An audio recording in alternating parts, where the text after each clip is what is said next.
Help Lava is back. You are most welcome to my YouTube laboratory where we practically share our experience about poultry farming. Guess what? Do you know where exactly I am? Let us turn around and see. This is the chicken house. The light is too bright. That was the first chicken house, and this side is our second chicken house. I always mess it with the kind of size. Actually, that one, the one that I've showed you before, is not the first chicken house. This behind me is the first chicken house. This is the first chicken house that I started at the beginning.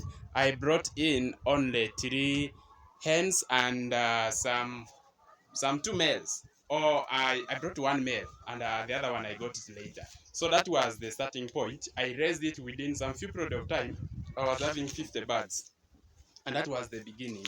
And from there, I had the courage. It was something that I was using to learn, but you can't learn commercial layer farming with the keeping of local chicken. So this is our second chicken house, like what we can say. This is our second chicken house. Inside is completely empty. You can just check inside there. It is empty, completely empty. So why is it empty? I started my first batch of birds in this particular chicken house before I built that other chicken house. That one is double storage, and this is the first chicken house that I built in this farm. And when I was constructing this chicken house, actually I had no money. I had no I had nothing. So I only had some few idea on how I can really do some poultry farming. So starting here, I started from scratch. And raising the first batch here, I was lucky that I managed it so properly, and I didn't have problems with it. So I raised them up to when they even started to lay at very appropriate at the right time.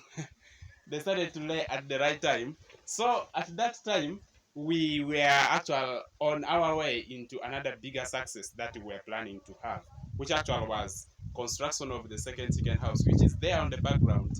And when we were raising these birds, actually there was we faced these challenges financially, and we didn't face challenges concerning the sicknesses and disease. And behind me is actually, here you can see, this is manure. This is the chicken house. Okay, the chicken poo that was collected over inside here. And I was telling you about how we had been here. And recently somebody asked me, my friend asked me, Daudia Lava, you're no longer in the YouTube. Is your farm suck? Is your farm failed? I said, no, you're going to see me very soon. So let me tell you why I was not on YouTube. Recently, just right now, I've been telling you that the chicken in this chicken house, actually the house is empty. I have a reason to explain to you why it is empty. When my birds in this chicken house, I brought 500 of them. When they reached at the production of 80%, I decided to sell them out. And explaining to you the reason why I was selling them, I ran out of money. I was not having enough money to actually manage the birds in this chicken house with the new stock that I brought into that chicken house. And now what made me to decide exactly on to selling the birds inside here was because I was thinking like if I sell them here, it may give me enough money to feed the other birds in the other chicken house up to the point of lay. So I did it. So I decided to sell the birds inside here. And the other problem, it was a little bit closer to also the time for culling. Culling is selling off the layers which have already finished laying. Okay, particularly it is selling off layers, we call it culling. You may sell them for any reason. Maybe they are sick, or maybe they're not doing good enough. So it was about 2 months for them to reach the time of culling. So I decided to sell them a little bit earlier so that I can continue managing the other section of the farm. So at that point, I thought the money that I got, according to my calculation, was going to be enough. Inevitably, I did not know that the money was not still enough. And when I was moving on, I brought some quite weight, a kilogram of maize for the bird which is inside there.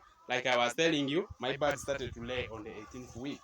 So bringing that amount of feed, it means I did well with them at the beginning. But when I reached 16th week, the feed got completely finished. So I couldn't manage to even find any way of getting money to feed my birds. So it was all about struggle. So that one locked me completely from my farm. So I was not having any access to come to visit farm, because for me personally, I don't stay over here.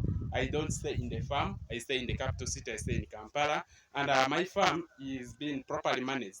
There is a team of people that is well trained to manage this farm. So I had no worries with issues of the problem facing the management and the stealing people normally complain about. So from that extent, I was not having completely money. I'm not lying.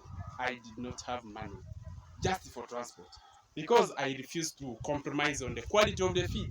To feed my birds, I wanted everything to be in that proper order so that my birds could start to lay at the time, and when they continue to lay when they are at their target weights. So I did not compromise on the quality of the feed. So everything that I was doing over here, I made sure that at least for me to move around to come and check on the farm, at least let me put the money into the feed.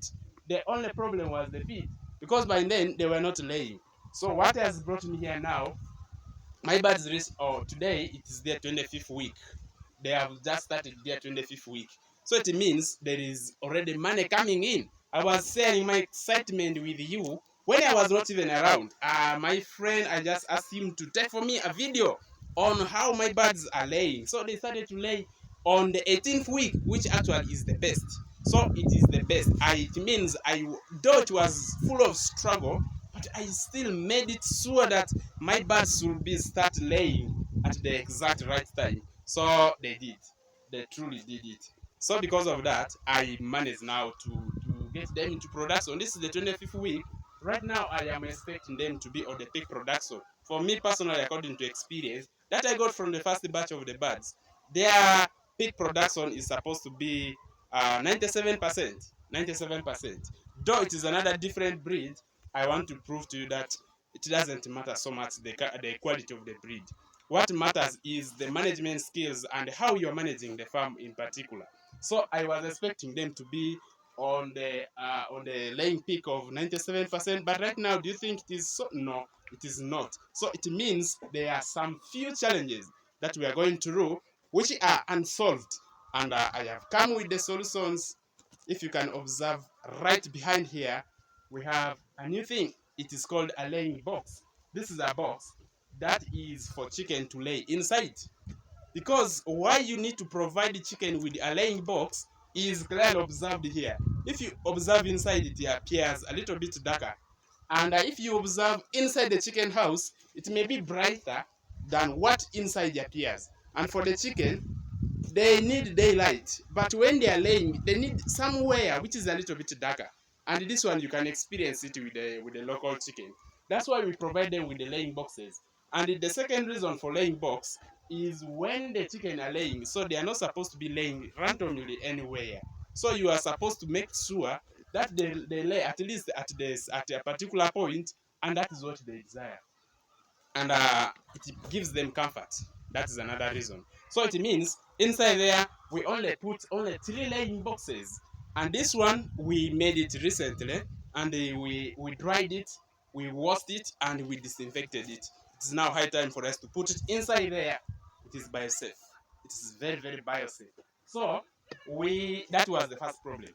And the second problem, why the birds have not yet reached the peak, is the basic problem. Now it is, you can observe behind me, you can see there are things that it looks like water. If you see green, that is water. So this is our water tank. It is the smaller one. It is just a reservoir for a day. It doesn't serve like 2 days. My birds can bring like two of these. They can bring two, like every day they take like 20 jerry cans. That is about that is 400 liters, no? Yeah, 20 times 20 is 400 liters of water every day. There's 760 birds inside there. Like I told you, I brought 800 of them. It is only in the lower section of the house, so there is nothing on the upper section. So it means there were a total of 800, and then because of the issues of brooding. From the time I was brooding them up to now, I lose 40 of them, about 40 of them. So that is not something which is scary, because there are people that I know, they can even lose like more than 200 birds.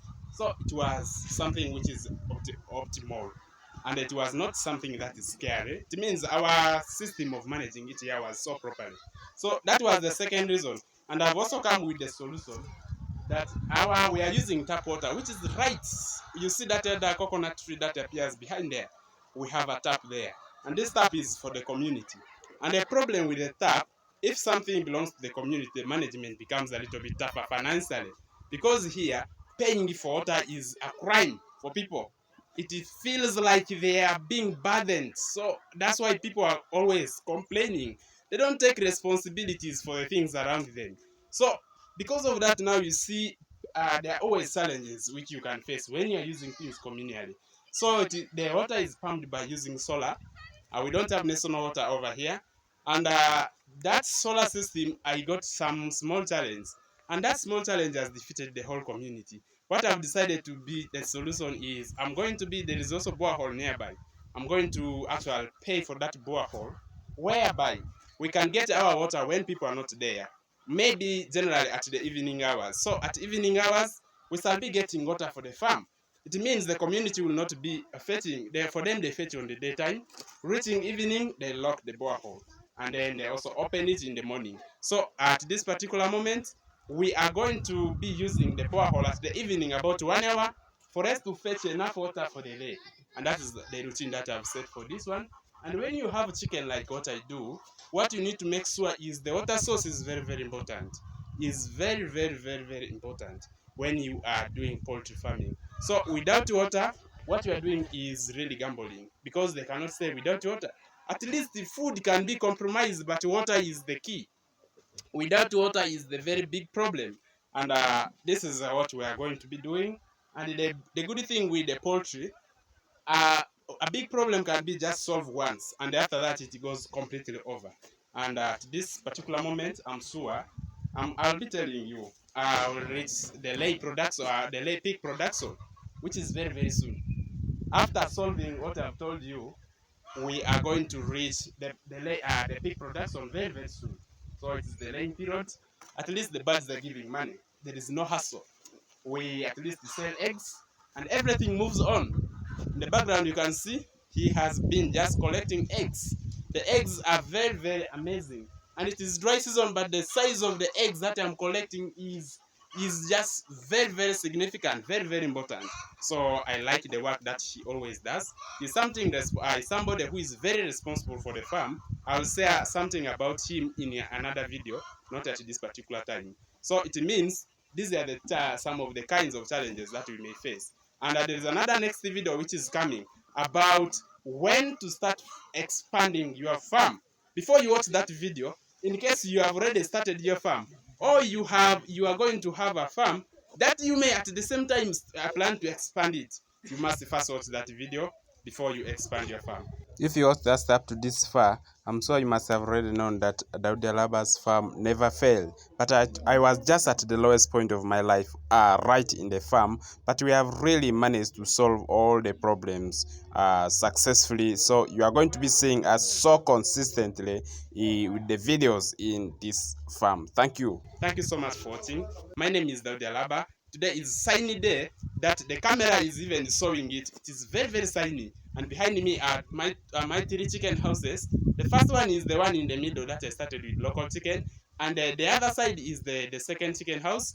And the last one is the bigger one. Every time is better than every day is better than the yesterday. So that is my principle. We are really moving on. Thank you for being support of this channel. Don't forget to subscribe to this channel. This is the kind request that I'm asking you to do for me. And we would wish to see you in the next video.